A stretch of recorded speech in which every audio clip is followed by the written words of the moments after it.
The emergency call crackled through the dispatch radio at exactly 6:13 p.m., and Deputy Kate Mullins knew immediately that this wasn't going to be an ordinary search. Two boys, ages 9 and 7, had vanished without a trace during what should have been a simple weekend camping trip, just 20 miles outside Branson, Missouri. No screams had been heard, no signs of struggle discovered, just an eerie silence that seemed to swallow the forest whole. The father, Aaron Morgan, stood at the edge of the campsite, covered in scratches and trembling uncontrollably, his finger pointing toward the darkening tree line as he repeated the same phrase over and over, like a broken record. They were just right there. I only looked away for a minute. They were just right there. The younger boy, Eli, had severe asthma, and his inhaler sat abandoned on the picnic table. The older one, Noah, was terrified of the dark, and the sun was already sinking below the horizon, painting the sky in shades of crimson and shadow. By 7 o'clock, the woods had transformed into a labyrinth of darkness, and panic was spreading through the search team like wildfire. Cell signals were non-existent in this part of the Ozarks. Footprints had been trampled by dozens of frantic searchers, and the temperature was dropping fast. That's when someone mentioned the name that hadn't been spoken in official capacity for nearly 3 years, K9 Rocky. He wasn't active duty anymore, not since that awful night when his right paw had been injured during a drug raid, forcing him into early retirement at just 7 years old. But Kate Mullins, his former handler who had transitioned to working as a sheriff's deputy, didn't hesitate for even a second when the request came through on her personal phone. Rocky might have been slower now, might have developed a slight limp on cold mornings, but his nose was still pure gold, and more importantly, he had never failed to find someone when it truly mattered. As Kate's dusty Tahoe rumbled up the gravel road toward the Morgan campsite, Rocky was already pacing frantically in the back seat, his whining growing sharper and more insistent with each passing mile. He knew something was desperately wrong. Somehow, in that mysterious way that only dogs seem to possess, he knew that children were in danger and that time was running out. The moment Kate opened the rear door, Rocky leaped out before she could even attach his lead, his nose immediately going to work, drawing in the evening air with deep, purposeful breaths. Kate surveyed the campsite with trained eyes that had seen far too many tragedies over her 15 years in law enforcement. Everything looked deceptively normal at first glance. A cheap pop-up tent still standing, a circle of burned firewood surrounded by camping chairs, a bag of marshmallows spilled across the ground like scattered pearls. But then the details began to emerge, the small anomalies that told a different story. An overturned folding chair lay on its side, 2 child-sized jackets hung abandoned from the cooler handle, and there was something about the scene that felt staged, as if someone had carefully arranged it to look like an accident. Kate crouched down near the cooler and picked up one of the tiny jackets, feeling the soft fleece lining between her fingers. It was forest green, with a distinctive tear in the left sleeve, and she held it up toward Aaron Morgan, who nodded weakly, his eyes red and swollen from crying. "That's Eli's jacket. I told him not to wander too far from the campsite, I told him." Kate stood up slowly, her jaw set with determination as she unclipped Rocky's lead from her belt. "Find the boys, Rock. Let's go find them." The shepherd didn't even pause to look back at her. His nose dropped to the ground, his ears snapped to attention, and he immediately started moving toward the tree line before suddenly veering right toward the thickest, most impenetrable section of woods. Kate followed, without hesitation, her flashlight cutting through the gathering darkness as branches whipped against her face and thorns tore at her uniform. About 15 minutes into the search, Rocky's behavior began to change in a way that Kate had never witnessed before in all their years working together.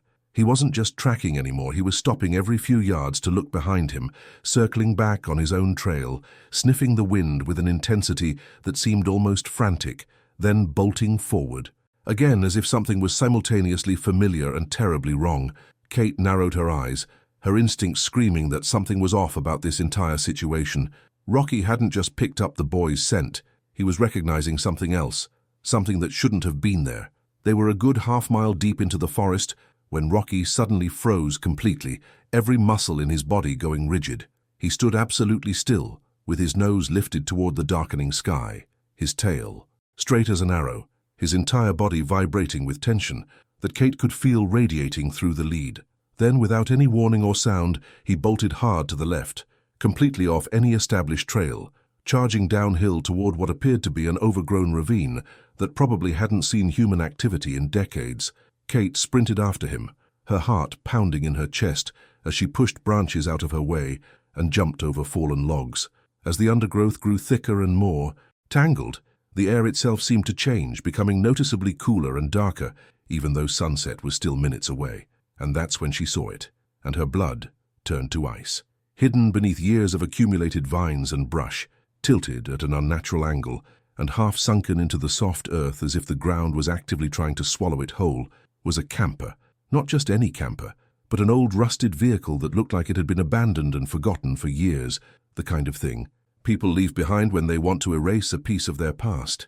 Kate's heart was hammering so hard she could hear it in her ears. Why hadn't this camper been found during any previous searches of this area? Why wasn't it marked on any ranger maps or aerial surveys? Rocky was already at the camper door, scratching frantically with his front paws and barking with an urgency that Kate had only heard a handful of times in their partnership. She rushed over and grabbed the handle, pulling with all her strength, but it wouldn't budge even an inch. The door had been welded or locked tight from the outside, deliberately sealed. That's when she heard it, a sound that made every hair on her body stand on end, a knock from inside the camper, followed by a small, terrified voice calling out, "Help us, please help us. Don't forget to subscribe to our channel K9 Loyal Souls, where we uncover true stories of animals' bravery you won't believe until you see it, and tell us in the comments, what city are you watching us from?" There are moments in law enforcement when everything you thought you understood about human nature gets shattered into 1,000 pieces, when the cases you work stop being just files and reports and become something that haunts you in the quiet hours of the night. This is one of those stories, a case that would unravel slowly, like a thread being pulled from a tapestry, revealing a pattern so disturbing that even seasoned investigators would struggle to comprehend its full scope.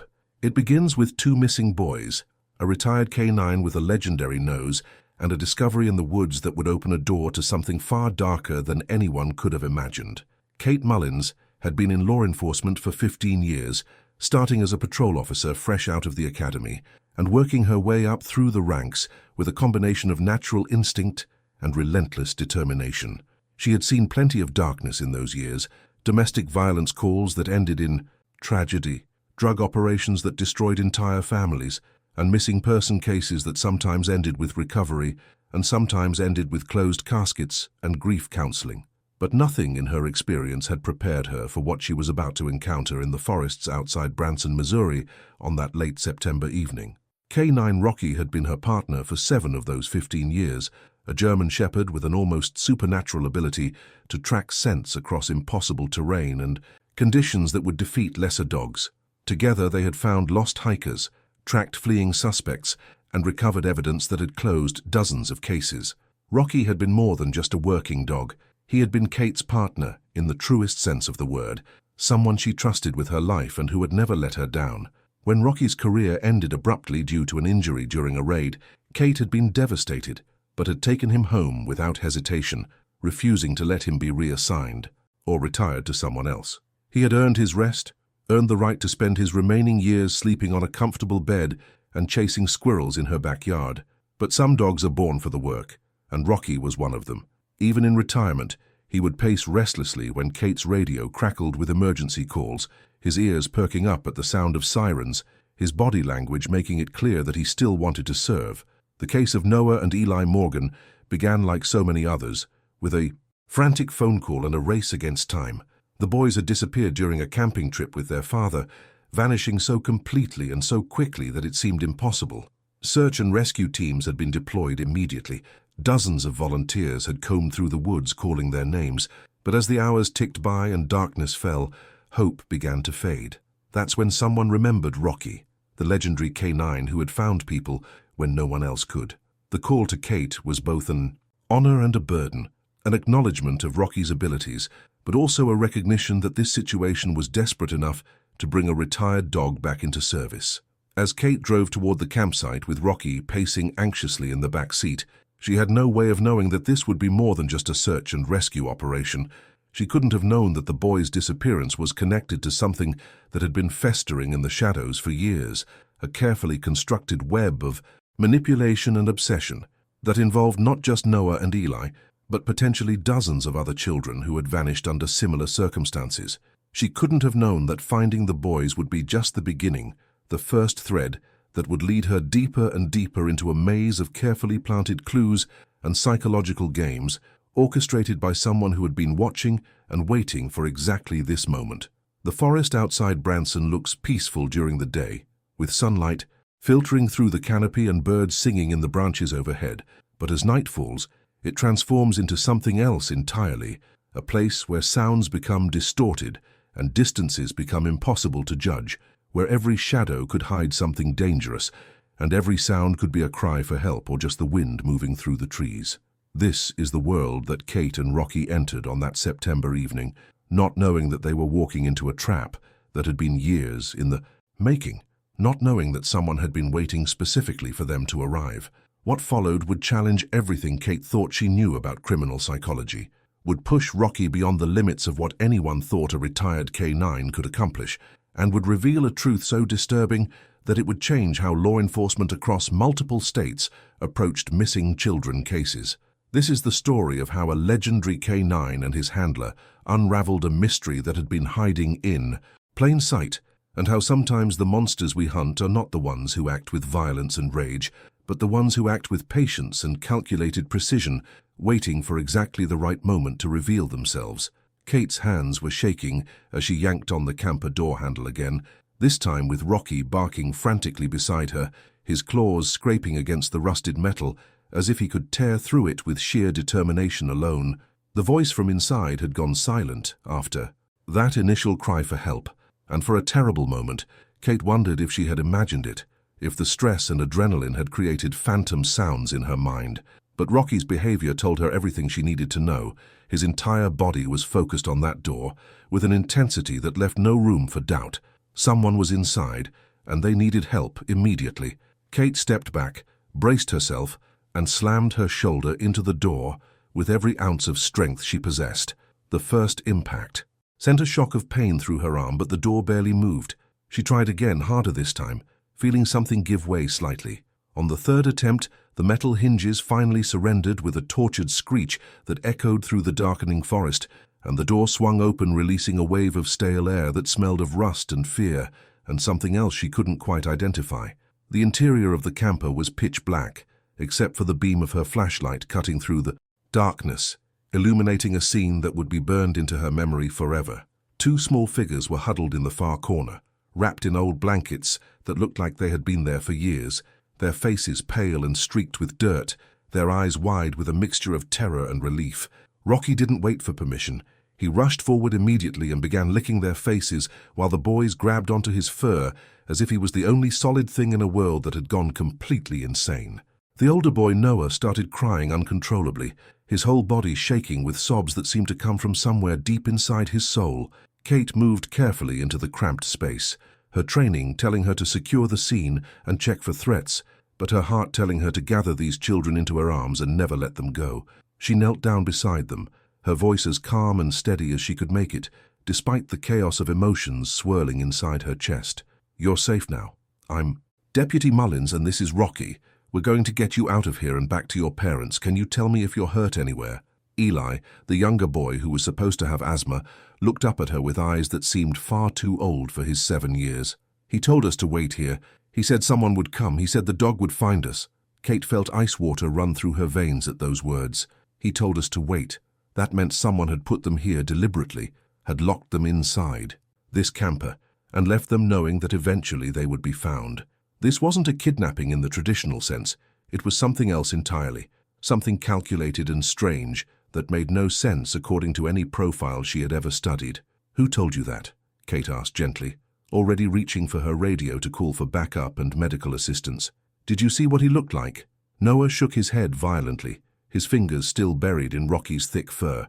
"We didn't see his face. We only saw his boots when he brought us here. They were brown and had lots of laces, and his voice was really quiet, like he was telling us a bedtime story." Kate's mind was racing as she processed this information. Someone had taken these boys from their campsite, transported them to this hidden camper that seemed to have been prepared specifically for this purpose, and then calmly told them to wait, because help was coming. It was the behavior of someone who wanted them to be found, who had orchestrated this entire scenario for reasons that Kate couldn't begin to understand. She radioed for emergency services, her voice cracking slightly as she gave the coordinates and requested immediate medical response. The boys were dehydrated and clearly traumatized, but otherwise appeared physically unharmed, which was both a relief and somehow made the whole situation even more disturbing. Within 20 minutes, the quiet forest had been transformed into a circus of flashing lights and urgent voices as paramedics, additional deputies, and the boy's father descended on the location. Aaron Morgan's reaction when he saw his sons was something that Kate would never forget. He literally collapsed to his knees in the dirt, sobbing so hard that his entire body convulsed while Noah and Eli ran into his arms. It should have been a moment of pure joy and relief, the happy ending that every search and rescue operation hopes for, but Kate couldn't shake the feeling that something was profoundly wrong with this picture. As the paramedics checked the boys and prepared to transport them to the hospital, Kate stood outside the camper with Rocky at her side, staring at the rusted vehicle with growing unease. The camper itself was ancient, probably from the 1980s, and it looked like it had been sitting in this exact spot for years, if not decades. Vines had grown through the wheel wells, the tires had rotted away completely, and the undercarriage was half buried in soil and decomposing leaves. That night, while the boys were being examined at the hospital and their grateful parents stayed by their bedside, Kate sat alone in her office at the station with Rocky curled up at her feet. She couldn't shake the image of that camper from her mind, the way it had looked so permanently settled into the earth, as if nature itself had been trying to reclaim it for years. Something about the whole situation felt orchestrated, carefully planned down to the smallest detail, and Kate's instincts were screaming that this rescue was just the beginning of something much larger and far more sinister. She had taken photographs of the camper before the forensics team arrived, including several close-ups of the VN plate that was still partially visible beneath layers of rust and grime. Now, sitting at her computer with a cup of coffee going cold beside her, she began the process of running that number through the national database.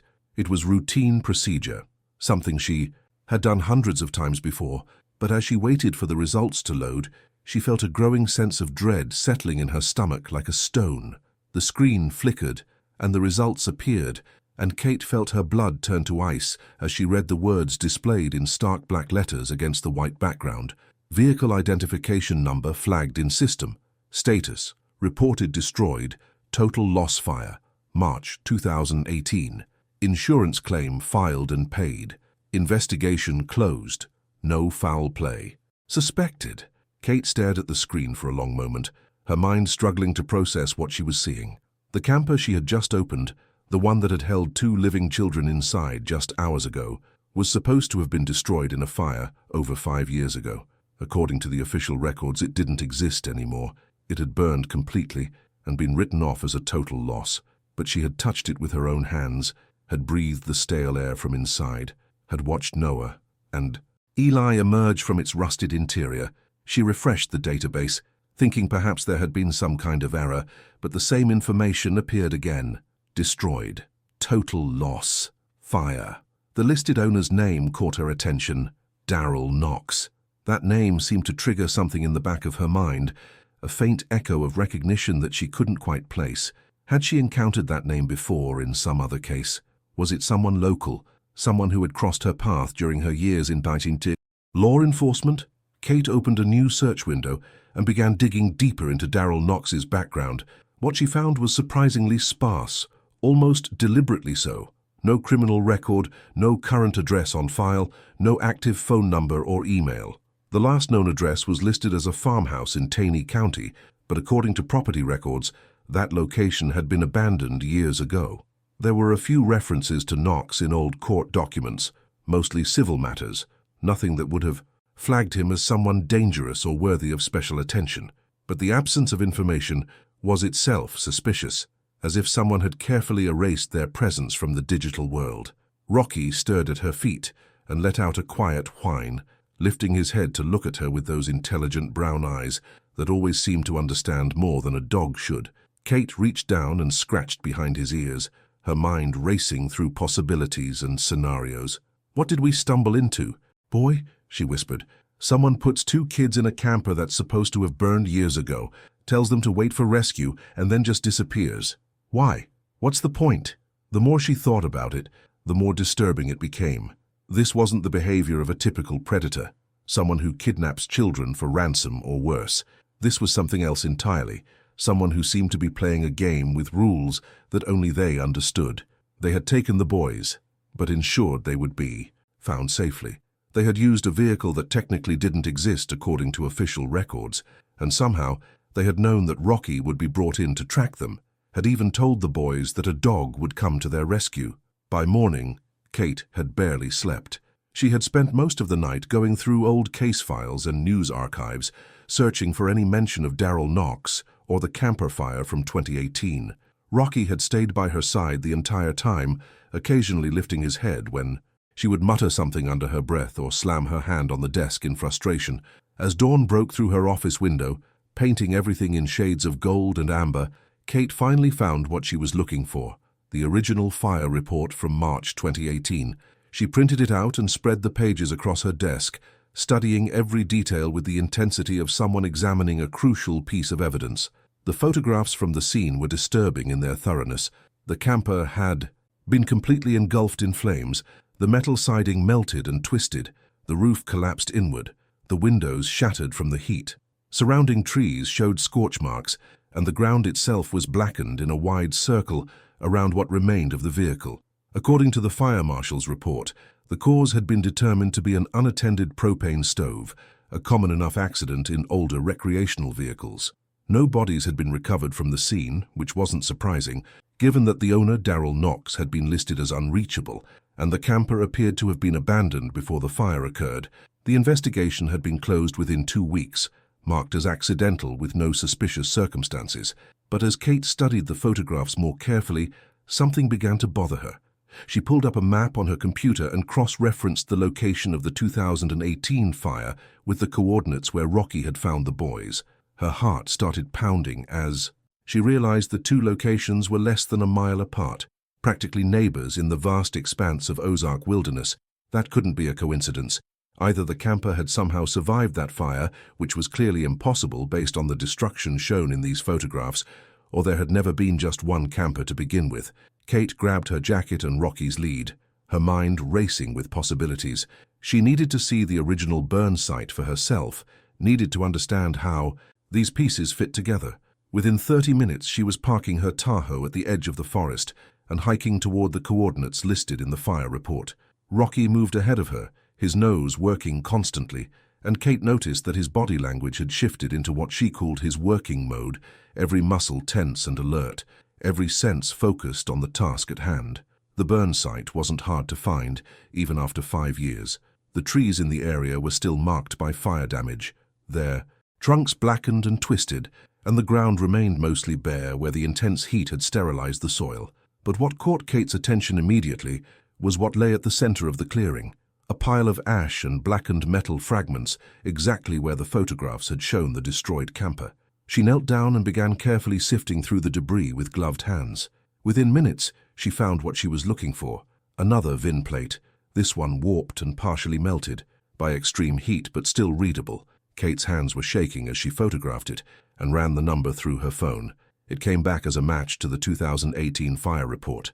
This was the real camper, the one that had actually burned, which meant the one where she had found Noah and Eli was something else entirely.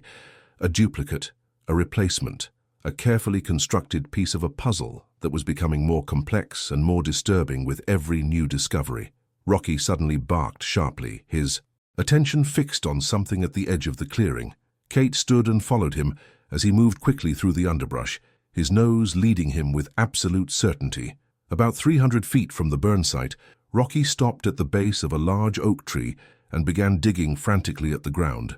Kate pulled him back gently and used a small folding shovel from her pack to continue where he had started. Just a few inches down, her shovel struck something solid. Kate's heart was pounding as she carefully excavated around the object, her fingers trembling slightly as she worked to free it from the packed earth. Rocky sat beside her, watching intently, his tail wagging slowly, as if he knew they were on the verge of something significant. After several minutes of careful digging, Kate was able to pull the object free. A plastic storage bin, the kind you could buy at any hardware store, sealed with duct tape that had begun to deteriorate from moisture and time. She carried it back to her vehicle before opening it, not wanting to contaminate any potential evidence. Once she had the bin secured in her trunk and had photographed its position and condition, she carefully cut through the tape and lifted the lid. The smell that emerged was musty and organic, the scent of things that had been sealed away from air and light for far too long. Inside the bin, carefully arranged as if someone had been creating a time capsule or a shrine, were items that made Kate's stomach turn. A child's shoe, small and white with a faded pink flower on the side, a tattered blanket with cartoon characters that had been popular years ago, several photographs, their edges curled with age, showing children's faces that Kate didn't recognize, and at the bottom, a spiral notebook filled with crayon drawings, the kind of artwork that any parent might proudly display on a refrigerator. But these drawings were different. They showed scenes that no child should have witnessed or imagined, figures trapped in boxes, shadowy forms standing outside windows, and repeated images of what appeared to be the same camper drawn over and over again in various states. One page in particular caught Kate's attention. It showed 3 stick figures inside a rectangular space, clearly meant to represent people trapped in a confined area.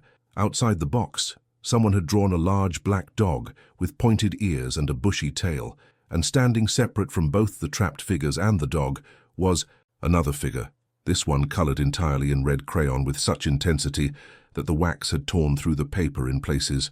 Above the drawing, in the shaky handwriting of a young child, were words that made Kate's blood run cold. He said, "Stay quiet.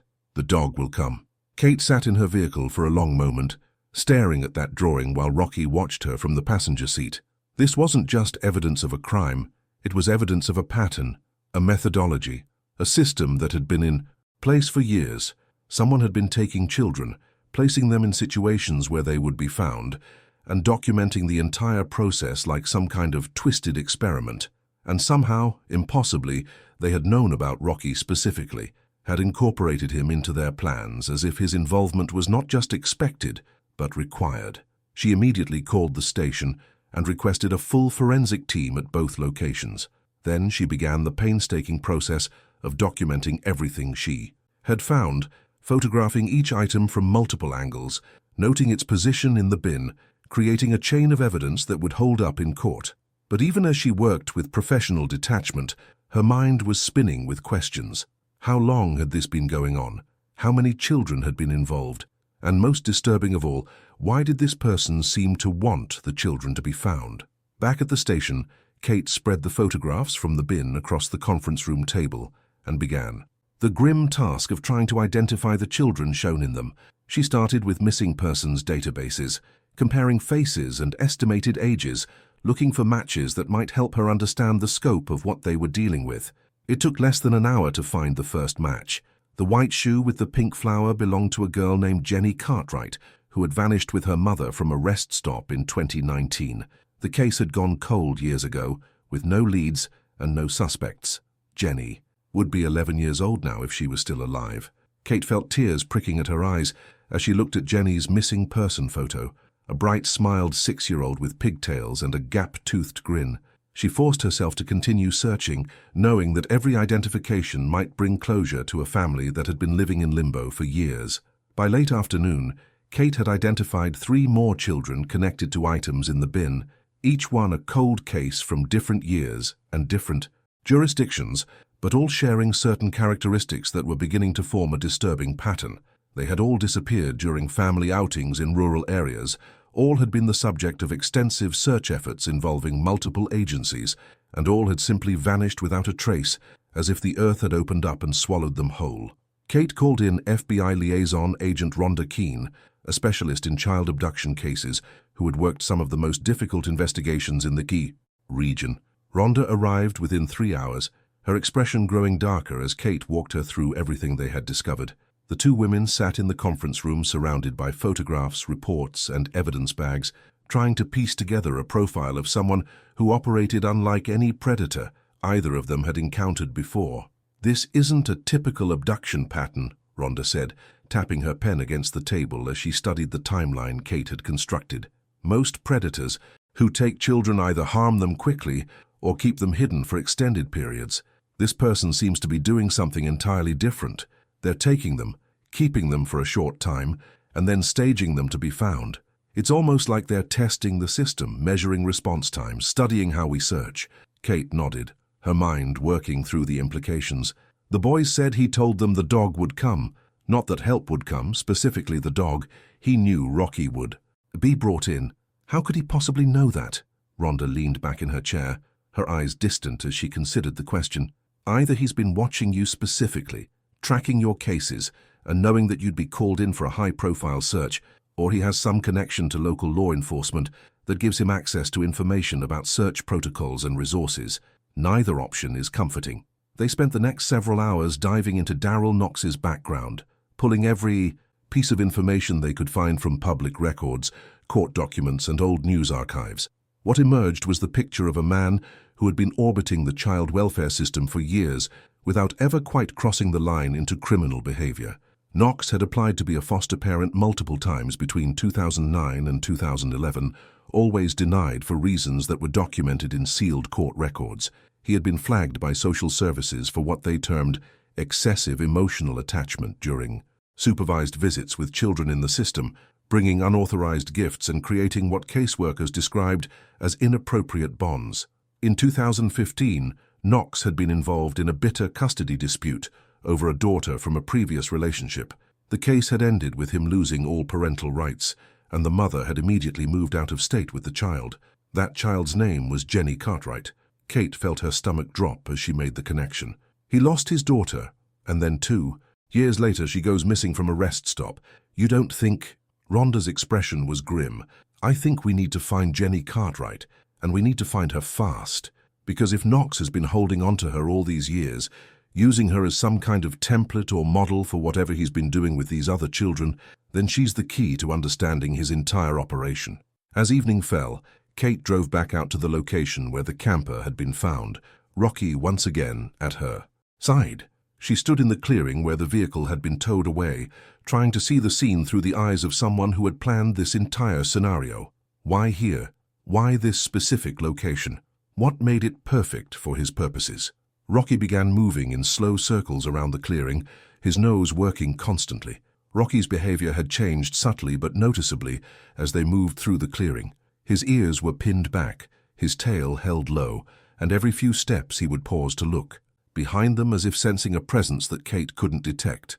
She had learned to trust these instincts over their years working together, had seen him react this way only a handful of times before, always when danger was close, but not yet visible. Kate kept her hand near her weapon as she followed Rocky's lead, her eyes scanning the tree line for any movement or sign of someone watching. The forest was growing darker as the sun sank lower, casting long shadows that seemed to shift and move with every breeze. Rocky suddenly stopped at the edge of the clearing, his body going rigid as he stared at something on the ground.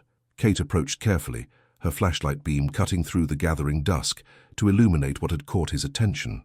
There, etched into the soft dirt with what looked like a stick or possibly a finger, were 3 letters carved with deliberate precision. RK9. Kate felt her blood turn to ice as she stared at those letters. RK9. Rocky K9. This wasn't some random marking or coincidence. Someone had been here, had stood in this exact spot, probably watching the recovery operation, and had left a message specifically meant for her and Rocky to find. It was a declaration, a taunt, a way of saying, I know exactly who you are and I've been watching you. She photographed the letters from multiple angles, noting their depth and the way they had been formed with careful, almost artistic strokes. Whoever had made this marking had taken their time, had not been rushed or panicked. They had been confident enough to linger at an active crime scene, close enough to hear voices and see flashlights, and calm enough to leave their signature like an artist signing a canvas. Kate knelt beside the marking and examined the ground around it more carefully. There, pressed into the damp earth just beyond the letters, was a boot print. It was partial, just the front portion showing, but it was enough to make out the distinctive tread pattern of military-style boots. With deep lugs and a pronounced heel, the same boots that Noah and Eli had described seeing when they were taken. Rocky was growling now, a low rumbling sound deep in his chest that Kate had heard only a few times before, always when he sensed a threat that his training told him to engage. But there was no one visible in the darkening forest, just the wind moving through the trees and the first stars beginning to appear in the sky above. Kate stood slowly, her heart pounding as she realized the full implication of what they had found. Whoever had taken the Morgan boys wasn't just watching from a distance, they were close, possibly close enough to hear her breathing, to see the beam of her flashlight cutting through the darkness. They had been here recently, maybe within the last few hours, and they had left this message knowing exactly how she would react to finding it. "I know you're out there," Kate said quietly, her voice carrying across the clearing. "I know you can probably hear me right now. Whatever game you think you're playing, it ends here. We're going to find you." The forest remained silent except for the rustling of leaves and the distant call of a night bird. But Kate felt it, that sensation of being observed by unseen eyes, of being the subject of someone's intense focus. She had experienced it before during surveillance operations, that prickling awareness that comes from being watched by someone who doesn't want to be seen. Rocky pressed against her leg, his body tense and ready. Kate clipped his lead and began walking back toward her vehicle, moving steadily but not rushing, refusing to show any sign of fear or panic. But every step felt exposed, every shadow seemed to hide a potential threat, and she was acutely aware of how isolated they were out here, miles from backup and completely alone, except for each other. As they reached the Tahoe and Kate opened the door for Rocky to jump in, she noticed something that hadn't been there before. Tucked under her windshield wiper was a small piece of paper folded once. Her hand moved to her weapon instinctively as she scanned the immediate area, but the parking spot was empty, the access road deserted. Whoever had left this had done so while she and Rocky were in the clearing, had walked right up to her vehicle without making a sound or triggering any alarm. Kate used a gloved hand to retrieve the paper and unfolded it carefully under the beam of her flashlight. The message inside was written, in the same blocky handwriting she had seen on the VHS tapes. "You always were the good one, but this story isn't finished. Not until I say goodbye." Kate didn't go home that night. Instead, she drove straight to the station with Rocky and secured the note in an evidence bag before spreading everything they had collected across the conference room table. The message kept replaying in her mind. "You always were the good one." That phrasing suggested familiarity, a personal knowledge of her, history or character. But Kate couldn't recall anyone named Darryl Knox from her past, couldn't place that name among her cases or personal acquaintances. She pulled up her own service record and began going through it year by year, case by case, looking for any intersection with Knox's known timeline. At 2 in the morning, she found something that made her sit up straight in her chair. In 2014, she had been part of a multi-agency task force investigating a ring of illegal foster care placements. The operation had uncovered several individuals who were posing as approved foster parents to gain access to vulnerable children. Darryl Knox's name appeared in the peripheral documentation, not as a suspect, but as someone who had been interviewed as part of the broader investigation. He had been flagged for attempting to foster children through unofficial channels, making private arrangements with desperate parents, but there hadn't been enough evidence to charge him with anything. Kate had been one of the junior officers on that task force, had probably been present during some of those interviews, even if she hadn't conducted them personally. That would explain how Knox knew her name, knew about Rocky, had been watching her career progress over the years. She pulled the interview transcripts from the archived case files and began reading through them with fresh eyes. Knox had been calm during questioning, almost eerily so. He had answered every question politely, had never raised his voice or shown any sign of anger or defensiveness. The interviewing officer had noted that Knox seemed more sad than anything else, talking about children with a kind of wistful longing that bordered on obsession. In one transcript, Knox had said something that now seemed chillingly prophetic. Children need to be found.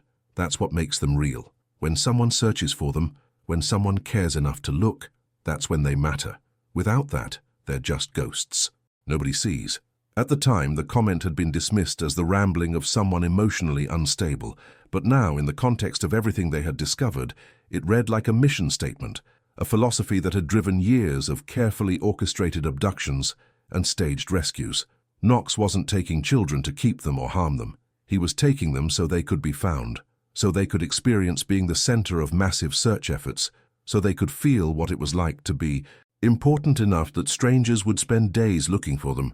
And somehow, in his twisted logic, he had decided that Kate and Rocky were the perfect instruments for these rescues, the heroes of a story he had been writing for years. Rhonda arrived at the station around 6 in the morning, looking exhausted but determined. She had spent the night working with FBI analysts to build a comprehensive profile of Knox, pulling together information from multiple databases and jurisdictions. What they had discovered was both illuminating and deeply disturbing. Knox's own childhood had been marked by a series of foster placements after his parents died in a car accident when he was 8 years old. He had been moved between homes repeatedly, often running away only to be found days or weeks later and returned to the system. According to the psychological evaluations done at the time, Knox had developed an unusual attachment to the search and rescue dogs that had found him on several occasions.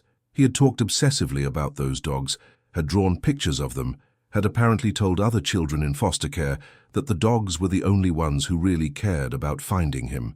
"He's recreating his own experience," Rhonda explained, spreading psychological reports across the table. "He's taking children and putting them in situations where they'll be found by search dogs, specifically by Rocky, now that he's fixated on your team.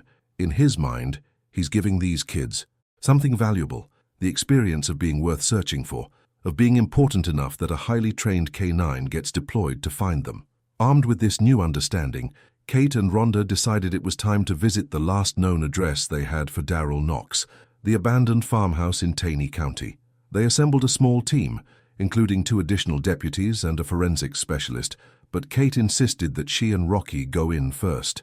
If Knox had been watching them, if he was as fixated on their partnership as the evidence suggested, then he would be expecting them to lead any search of his property. The farmhouse sat at the end of a long gravel driveway, surrounded by overgrown fields that had once been cultivated but had long since returned to wilderness. The house itself looked like something from a horror movie, with missing shingles, a sagging porch, and windows that had been boarded up from the inside. But as they approached, Kate noticed small details that suggested the property wasn't as abandoned as it appeared. The grass near the front door had been trampled recently, there were fresh tire tracks in the driveway, and one of the boards over a side window was hanging loose, as if it had been removed and replaced multiple times. Rocky started growling the moment they stepped out of the vehicle, his attention fixed on the front door, which was standing slightly ajar. Kate drew her weapon and approached carefully, announcing their presence in a clear, authoritative voice. "Sheriff's Department, if anyone is inside, you need to show yourself now with your hands visible." The response was silence, but it was the kind of silence that feels occupied, as if the house itself was holding its breath. Kate pushed the door open with her boot and stepped into a front room that smelled of mildew, dust, and something else she couldn't quite identify, something organic and slightly sweet that made her stomach turn. The interior was a bizarre mixture of abandonment and habitation. There was a mattress on the floor with blankets that looked relatively clean, stacks of canned food against one wall, a kerosene lantern on a makeshift table. But what drew Kate's attention immediately were the walls, which were covered floor to ceiling with children's drawings. Hundreds of them, maybe thousands, taped and tacked, and even glued to every available surface. They overlapped like scales on a fish, creating a collage of childhood imagery that would have been cheerful in any other context, but here felt deeply wrong. Kate moved through the room slowly, her flashlight beam revealing more details with each sweep. Some of the drawings were clearly very old, the paper yellowed and brittle, while others looked recent, the colors still bright and the edges crisp. They showed the usual subjects of children's art: houses, families, animals, rainbows. But mixed among the innocent images were others that made Kate's skin crawl. Pictures of children trapped in small spaces, shadowy figures standing outside windows, and repeated drawings of dogs, always dogs, German shepherds with pointed ears and intelligent eyes that looked remarkably like Rocky. At the far end of the room, Kate noticed a trap door set into the floor, partially concealed by an old rug. She called for the rest of the team to enter and secure the upper level before she approached it. Rocky was intensely focused on that door, his body language making it clear that something significant lay below. Kate pulled the rug aside and lifted the trap door, revealing a set of wooden stairs descending into darkness.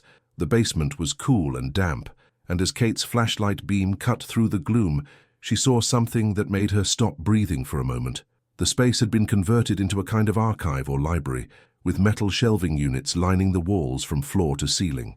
And on those shelves, organized with meticulous care, were hundreds of VHS tapes, each one labeled with a name and a date.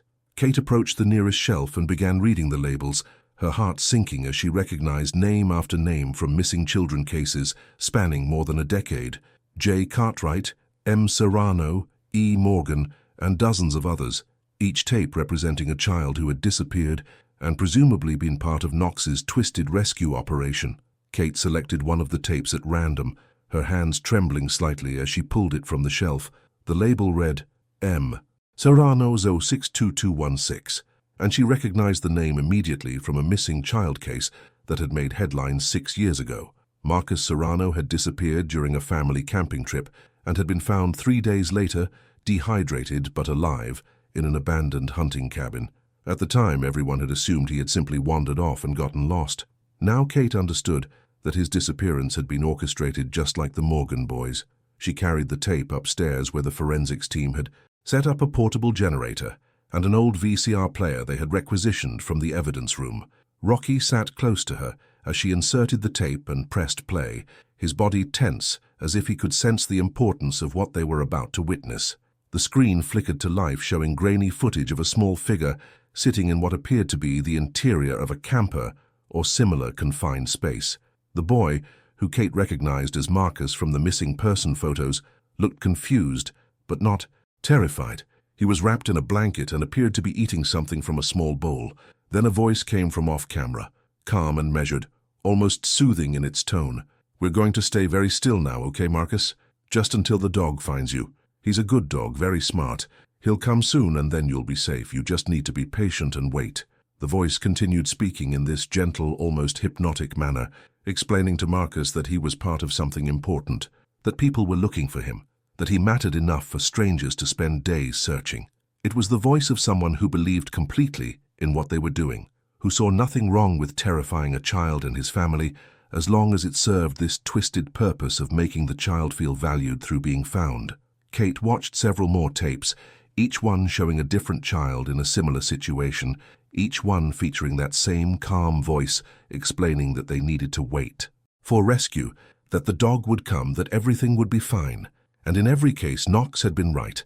The children had been found, usually within days, usually by search and rescue teams that included K-9 units. He had been orchestrating these scenarios for years, studying search patterns, learning how law enforcement responded to missing children, and positioning his victims in places where they would eventually be discovered.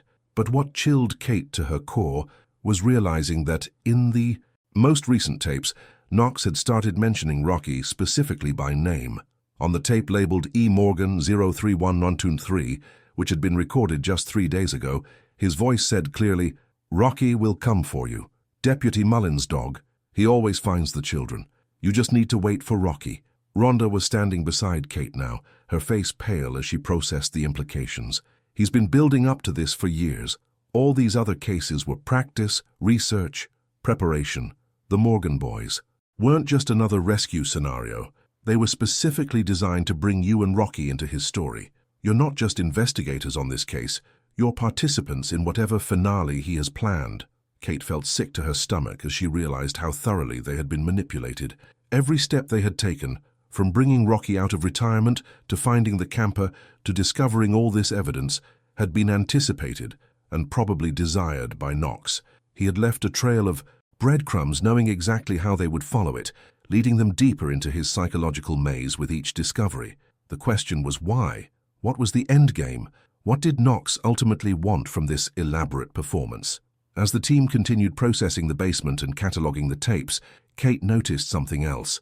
There was a gap in the shelving, a space where tapes should have been but weren't. She counted the missing slots carefully. 7 empty spaces, 7 tapes that should have been here but had been removed. That meant there were 7 children whose stories Knox had documented, but whose tapes he had taken with him when he left. 7 potential victims whose fates were unknown. That evening, as Kate sat in her office reviewing everything they had discovered, she received a call from the hospital. Jenny Cartwright's mother had finally been located and was on her way to Missouri from Oklahoma, but there was something else.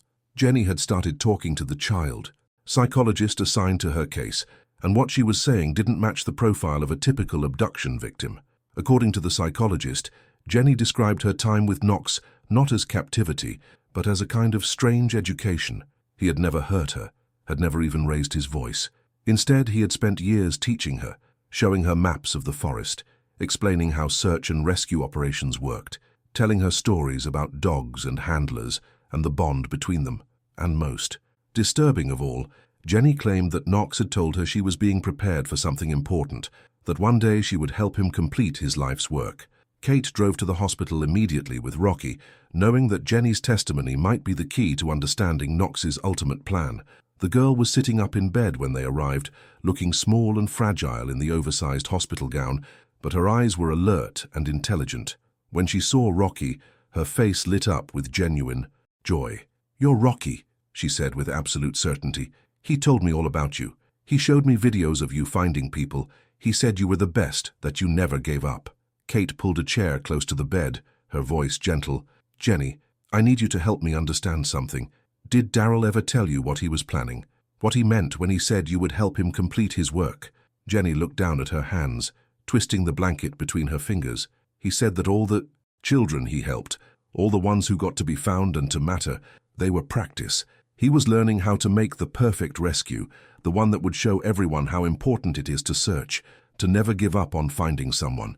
He said the perfect rescue needed the perfect finder, and that was you and Rocky." Kate's blood ran cold. "Did he say when this perfect rescue would happen?" Jenny nodded slowly. "He said it would be soon. He said he had one more child to place, one more rescue to arrange, and this time it would be different because everyone would be watching. He wanted the whole world to see what Rocky could do, to see how you never stop searching." Kate and Rhonda exchanged alarmed glances. If Knox was planning one final, highly publicized abduction designed specifically to showcase Rocky's abilities, it meant he was escalating, moving from his pattern of quiet, almost private rescues to something much more visible and potentially dangerous. They needed to find him before he could put this plan into action, but Knox had proven himself to be extraordinarily skilled at staying hidden, at watching without being seen. Over the next 48 hours, every law enforcement agency in the region went on high alert. Schools received warnings, parents were notified, and extra patrols were assigned to parks and recreational areas where children might be vulnerable. But Kate knew in her gut that Knox wouldn't strike somewhere obvious. He had spent years studying search and rescue operations, understanding their patterns and protocols. He would choose a location and a victim that would maximize the challenge, that would push Rocky and Kate to their absolute limits. On the third night after finding Jenny, Kate was at home trying to get a few hours of sleep when Rocky started barking frantically at the back door. She grabbed her weapon and flashlight, her heart pounding as she stepped outside. The yard was empty, the night quiet, except for the usual sounds of crickets and distant traffic. But Rocky was fixated on something near the tree line at the edge of her property, his body rigid with tension. Kate approached cautiously and found another note, this one pinned to a tree with a rusty nail. The message was brief but chilling. "Valley Pines, where it all began. Come alone with Rocky, or the next child stays lost forever." While Kate prepared for what she knew would be a confrontation with Knox at the abandoned Valley Pines amusement park, Rhonda and her team worked frantically to identify the 7 missing tapes and determine if there were other victims still out there who needed to be found. The database searches revealed a pattern that was both fascinating and horrifying in its complexity. Each of the children whose tapes were missing had been found safely, but their rescues had occurred under circumstances that seemed almost too perfect, too precisely timed to be coincidental. One case involved a girl named Sarah Chen, who had disappeared during a school field trip to a state park in 2017. She had been found after 4 days by a K-9 unit from a neighboring county, discovered in an old ranger station that search teams had somehow overlooked during their initial sweeps. At the time, investigators had been baffled by how Sarah had ended up in that location, which was miles from where she had last been seen, but with no evidence of foul play and Sarah claiming she had simply gotten lost and wandered, the case had been closed as a successful rescue. Now, reviewing the case file with fresh eyes, Rhonda could see Knox's fingerprints all over it.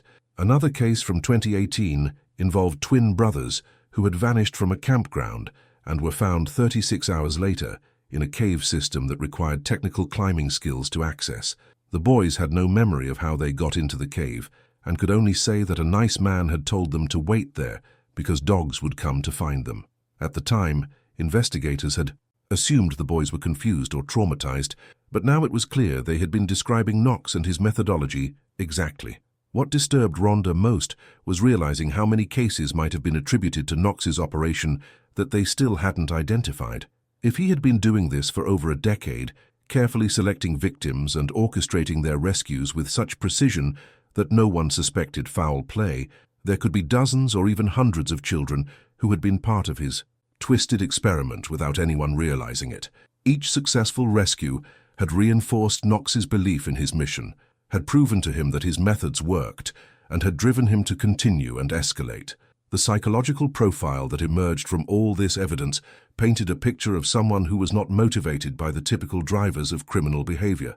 Knox didn't seem to want money, power, or sexual gratification. Instead, he was driven by a deeply rooted need to recreate and validate his own childhood experience of being found, of mattering enough that people would search for him. In his fractured logic, he was giving these children a gift, the experience of being the center of massive search efforts, of being important enough that highly trained professionals would dedicate days or weeks to finding them. He genuinely believed he was helping them, teaching them that they were valuable and worth searching for.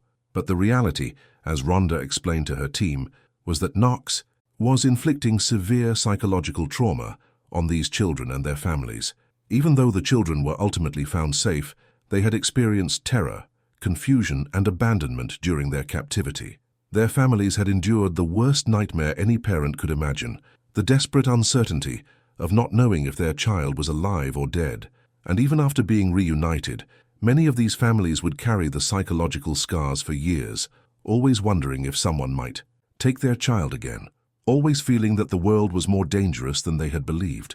The Bureau had already begun the process of contacting families from past cases, offering counseling services and explaining what they now understood about Knox's operation.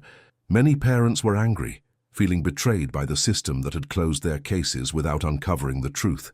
Others were simply relieved to finally have answers, to understand what had really happened to their children. Kate stood at the entrance to Valley Pines Family Fun Center as dawn began to break across the abandoned amusement park, painting the rusted rides and overgrown pathways in shades of gold and crimson. Rocky was at her side, alert and ready, his body language telling her that he sensed what was coming, that this place held answers they had been searching for. Against Rhonda's strong objections, Kate had come alone, as Knox's note had demanded, though FBI agents were positioned at every exit of the park, ready to move in at her signal. But Kate knew that if Knox was going to reveal his endgame, if there was any chance of understanding the full scope of what he had done and preventing future victims, she needed to face him on his terms, at least initially. The park was eerily quiet as she moved through it, her footsteps echoing off broken pavement and rusted metal. She passed the skeletal remains of carnival rides that had once brought joy to thousands of children, now transformed into monuments of decay and forgotten happiness. Rocky stayed close, occasionally pausing to sniff the air or listen to sounds Kate couldn't detect. They found Jenny Cartwright in the old lost and found building, exactly where Knox had intended them to look. She was sitting calmly on a sleeping bag, holding the stuffed fox that Kate recognized from the evidence they had collected, and when she looked up at them, there was no fear in her eyes, only a kind of sad resignation. "He said you would come," Jenny told them quietly. "He said Rocky always finds everyone, that you never give up. He wanted me to tell you that this was his gift, showing you that what you do matters, that the searching and the finding are the most important things in the world." Kate knelt beside Jenny and gathered her into a gentle embrace while Rocky pressed close to both of them. "Where is he, Jenny? Where is Darryl?" The girl pointed toward the back of the park, toward the old maintenance building that loomed dark against the brightening sky. "He said to tell you that he's sorry he couldn't stay to see the ending, but that you already know how this story finishes. The dog finds the child, the hero saves the day, and everyone remembers that some people are worth searching for." By the time Kate and the FBI team reached the maintenance building, Knox was gone. They found evidence that he had been there recently, camping supplies, more children's drawings, and a final VHS tape labeled simply, "For Rocky," and Kate. The tape, when they played it later, showed Knox's face for the first time, a middle-aged man with tired eyes and a sad smile. He spoke directly to the camera, explaining his philosophy in calm, measured tones. He talked about his own childhood, about the dogs that had found him repeatedly when he ran away from foster homes, about how those rescues were the only times he had felt truly valued. He described his mission not as kidnapping, but as education, teaching children that they mattered, that people would search for them, that they were important enough to be found. And he thanked Kate and Rocky for being the perfect instruments of his vision, for proving over and over that the bond between a handler and a K9 could overcome any obstacle to bring lost children home. Knox was never found.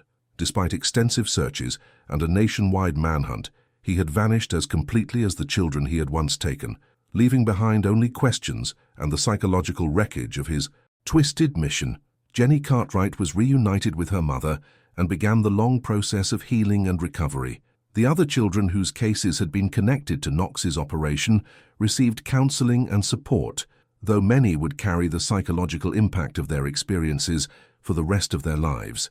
Kate and Rocky returned to their quiet life, though both were changed by what they had experienced.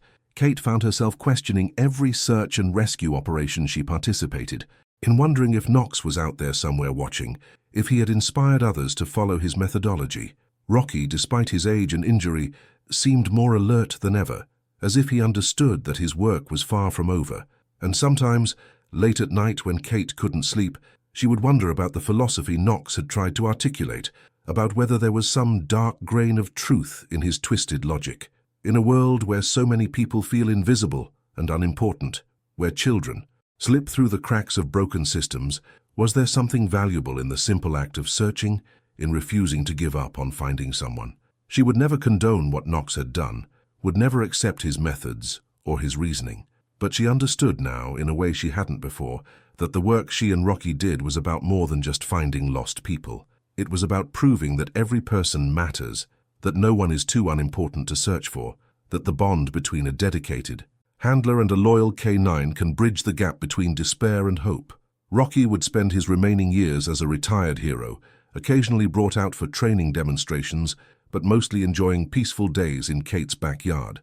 But he never stopped being vigilant, never lost that instinct to search and find, and Kate knew that if the call came again, if another child went missing and needed Rocky's legendary nose to bring them home, he would answer without hesitation, because some stories never truly end.